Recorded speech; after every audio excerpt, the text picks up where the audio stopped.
Dear Princess Celestia, I hope this letter finds you well. Spike and I are currently on a train for Manhattan, and will soon arrive in the remote seaside town of Serenity Falls. This will be my final destination in my ongoing study of so-called hauntings, which, so far, has uncovered no evidence that any are real. Once this is over, I will have recorded 54 of Equestria's supposed hauntings. Each of them has been proven to be myth or deception. My report will detail my various investigations of each supposed incidence of the supernatural, as well as the methods which I have developed to debunk these cases. My hope is that others will be able to use this, along with logic and reason, in further inquiries in the subject, and perhaps someday we can prove, once and for all, that there is no such thing as ghosts. Oddly enough, I find this last leg of my journey to be a bit melancholy, despite what I'm seeing out the train's window. The seaside of Northeast Equestria is truly a beautiful place to watch the seasons turn. However, I cannot seem to put down the fact that, once I'm done here, my travels will be over, and I will have found nothing. Part of me wishes I would find something, just this once, just to keep the mystery alive. In any case, the train will be arriving soon. Expect another letter in 3 days, when I plan to depart and head back to Ponyville. With love, Princess Twilight Sparkle.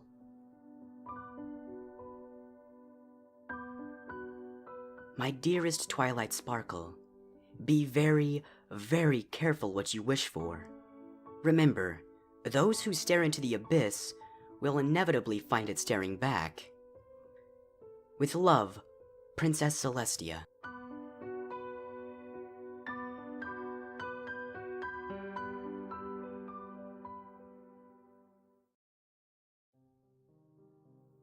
A warm ocean breeze blew across her face, lifting her hair as she stepped from the train car and into the calm autumn air of the seaside town's edge.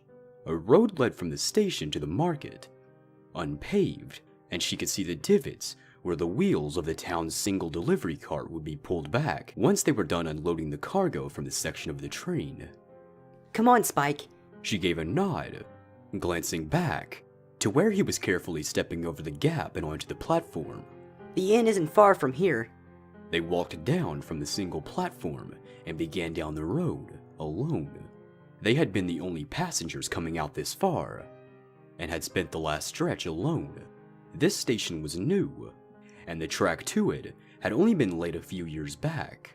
The route had been established with the idea that eventually, this area could be a shortcut to the Griffinlands, now that trade was expected to pick up.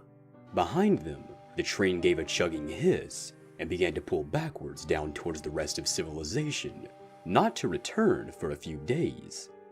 This was the end of the line, a relatively remote region of Equestria, and the next train wouldn't be in for several days. The nearest major city was Manhattan, and the train ride from there had lasted several hours. You think the inn will have lunch? Spike piped up from beside her. It's getting close to noon, and we didn't eat a good breakfast. Twilight shook her head. I don't know. When I checked, it was the only inn in town, and it didn't seem to have too many rooms. They don't always have food service in towns like this. It's not exactly a tourist destination. The ocean view is lovely, but the cliffs make swimming impossible, and they're pretty far from being hooked up to any sort of utilities. You have to remember, there's nothing but logging for miles out here. Serenity Falls is just the largest town in the area that happened to be near the planned route. About that, Spike shifted the straps of his backpack. why do they call it Serenity Falls anyway? I checked the map and there isn't even a river going through here. And it's not low enough compared to the inland areas that there ever could have been. I think it's more abstract, like Serenity Falls on the town. You're right, though. It is a bit odd. You'd think they'd name it something like Serenity Peaks or Serenity Woods. Or maybe there was a pony who fell off the cliff a long time ago. He offered. Serenity isn't that strange of a pony name. Twilight furrowed her brow, then shook her head. I don't think so. Towns are named after the area they're in, or the ponies who found them, or some major event. I can't think of any town named after a tragedy like that. You might be right about the second part, though. This place is so old. I doubt they have a record, but who knows? Maybe we'll find out while we're poking around. The owner of the Ocean Lookout Inn was a head shorter than Twilight, but made up for it with his portly stature. She wondered if that had to do with the limp in his hind leg, which seemed a bit twisted above his wooden hoof. The building itself only had a few rooms, and a large window in the back looked out through the buildings towards the sea. From the second-floor balcony, one could see the entire cliffside. The letter didn't mention that the guest we were to expect would be a princess. I didn't feel it necessary. Whatever accommodations you've prepared should be enough. Ah, yes, well, even our best room wasn't really intended for royalty, Your Highness. I do hope you find it, comfortable. She gave him a smile. Don't worry. I may have grown up in Canterlot, but I'm used to some pretty mundane spaces. She reached out to take the key.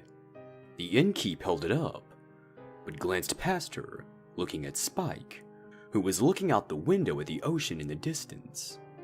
And will your, pet be staying in the room as well? Twilight's brow furrowed slightly. He's not my pet. The innkeep seemed a bit confused. Servant? No? She withheld the annoyance from her voice. He's my assistant, and a very close friend. Really, he's like family to me. I see. The pony offered weakly, giving a forced smile, not wanting to offend a princess. Twilight sighed and rolled her eyes. This sort of thing was common in these backwoods parts of Equestria.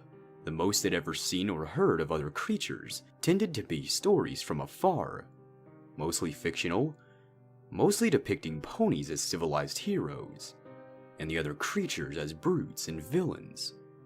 She felt a bit guilty to be spending so much time on such a personal project, when speciesism and xenophobia were still so prevalent. She'd have to look into doing something about that once she was finished with this. She took the key and pushed a few bits forward. Thank you for the room, sir. Might I be able to have some lunch sent up while we settle in? He hesitated for a moment. Yes, I do believe I could have something made, princess. I must warn you, though, we don't have much more than oat soup prepared at the moment. That's fine. We're not picky eaters. It's just been a long morning, and we could really use a warm meal before we head back out. She tilted her head. Say, you wouldn't happen to know about any, strange occurrences in this town, would you? Strange how? I came here to investigate reports of some sort of, supernatural apparition. His injured hind leg twitched at the notion. Oh, you're looking for the mare.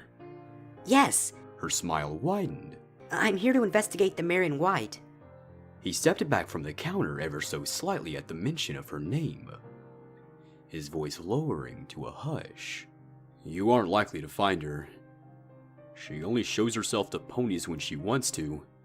Have you seen her? Once. When I was young and foolish. I don't ever want to see her again. The rest of the day was uneventful. They'd seen the sights of the town. What few there were.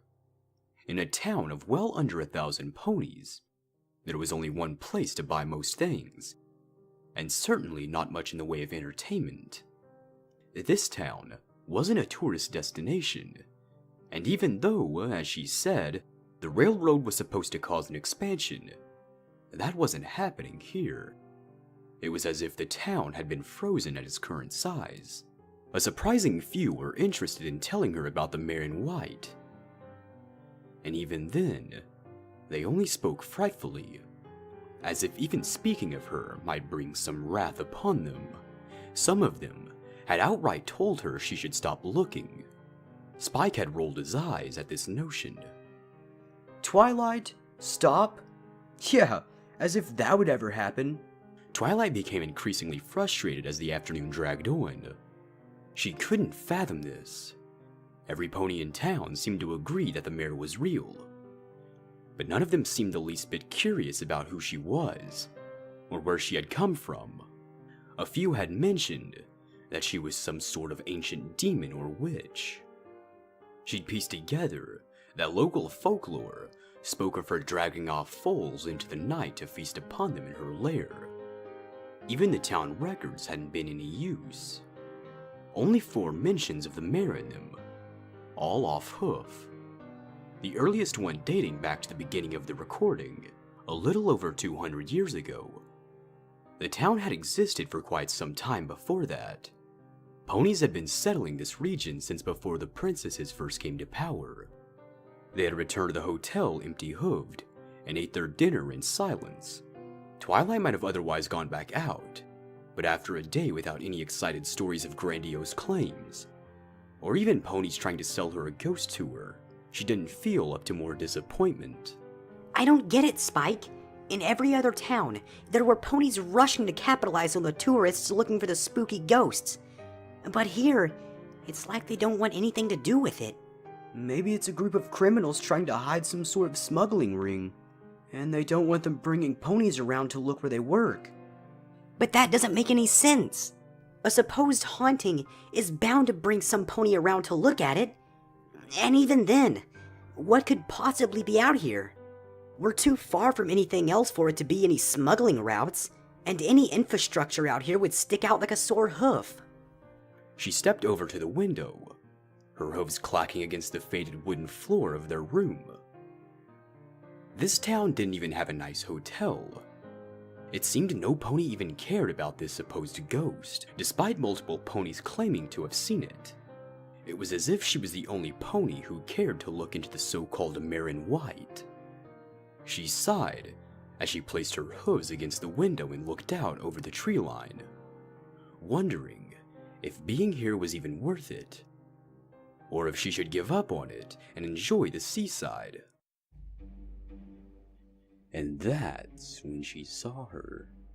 There, amid the trunks of the great pine trees, a white figure, glowing pale in the night, as if made of moonbeam. White rags swirling around her, staring at her with empty white eyes. Twilight scrambled with her hooves on the latch, jumping forward and bursting out the window, flapping her wings hard as Spike gave a yelp behind her. She dove downward to pick up momentum and rushed for the woods, flying as fast as she could, but the figure seemed to retreat just as fast, gliding gently backwards between the pines. Hey! Twilight called over the rush of air. Hey, get back here! But the mare was silent, staring back at her with those empty eyes, shining like pale lanterns through the trees, rags rippling in the wind. Please! Twilight called out. I just want to talk to you! Come back! The mare either didn't hear her, or didn't care, sliding backwards stiff, as if she were some sort of weightless corpse being pulled by an invisible wire. Just ahead, she suddenly dropped out of view. Twilight burst through the tree line, coming out on an empty cliff. What? She scoffed, glancing around. She couldn't see for the life of her where the pony had gone. She walked to the edge of the cliff, glancing down. Far below her, the waves crashed aloud against jagged rocks. Nothing. Turning and glancing up and down the tree line, she saw the ruins of what looked like an old building of some sort. Perhaps once a lighthouse or a guard post. Only a single wall remaining. The windows long since turned to powder, and the lunar symbols engraved on the title chart were long since faded. There wasn't a place for a pony to hide there, only rubble. She had lost the trail. Damn it! She stomped a hoof. Then, with an angry toss of her head, she spread her wings, flying back towards the inn. Within minutes, she slipped back through the still open window, sitting down on the wooden floor with a huff of annoyance. What the hey was that about? Spike asked. Nothing apparently. She scowled. Just saw something weird. Was it her? His eyes widened. Was it the Mare In White? Twilight rolled her eyes. It was probably just a group of locals trying to spook us. She glanced over at the cozy-looking bed the innkeep had set up for her. Come on, let's just get some sleep. We have a bit more investigation to do tomorrow.